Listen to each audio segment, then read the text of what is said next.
নমস্কাৰ। আজি এটি কবিতা আবৃত্তি কৰিবলৈ ওলাইছোঁ। কবিতাটিৰ শিৰোনামা মোৰ দেশ, কবি হীৰেণ ভট্টাচাৰ্যদেৱ। মোৰ প্ৰাণৰো প্ৰাণৰ, মোৰ গানৰো গানৰ মোৰ দেশ। মোৰ প্ৰতিটো কামেই, মোৰ প্ৰতিটো চিন্তাই এই দেশৰ বুকুত ৰচে সোণোৱালী ভৱিষ্যতৰ সপোন। মোৰ জীৱনৰ আহে আহে, মোৰ যৌৱনৰ কোহে কোহে সেই সপোনৰ কলৰল। দেখে দেখে দেশ আছে, এনে বহু দেশৰ অৰঙে দৰঙে মই ঘূৰিছোঁ।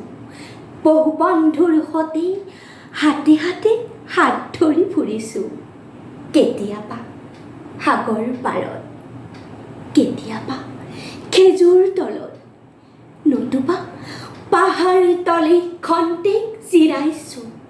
বন্ধুৰ সৈতে প্ৰাণ খুলি প্ৰাণৰ কথা পাতিছোঁ। তাৰপিছত আকৌ আৰম্ভ কৰিছোঁ নতুন যাত্ৰা। এনে বহু যাত্ৰাৰ শেষ মোৰ দেশ, যাৰ বুকুৰ উমে মোক দিছে ভালপোৱাৰ আনন্দ, যৌৱনৰ প্ৰাচুৰ্য, জীৱনৰ নতুন অৰ্থ।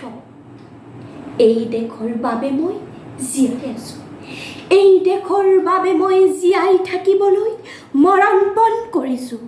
ৰনোৱা বনোৱা হালোৱা এই সকলোৰে মাজত মই আছোঁ মোৰ দেশৰ বাবে। অনৈক্যৰ মাজত ঐক্য হৈ, বিৰোধৰ মাজত সংহতিৰ সম্ভাৱনা হৈ মই আছোঁ। জীৱনে মৰণে শয়নে সপোনে এই দেশৰ আহ্বান মই শুনিছোঁ। শত্ৰু মিত্ৰ সকলোকে মই চিনিছোঁ। সিহঁতৰ অন্তৰ মই বিশ্বাসেৰে চিনিছোঁ। শান্তিৰ চৰাই জুৰি আজলি ভৰাই মই দিছোঁ ভঁৰালৰ এমুঠি ধান, পৰাণৰ একোটি গান।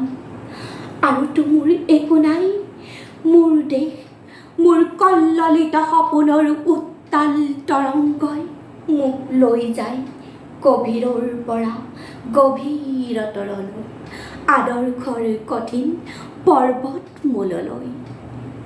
ধন্যবাদ।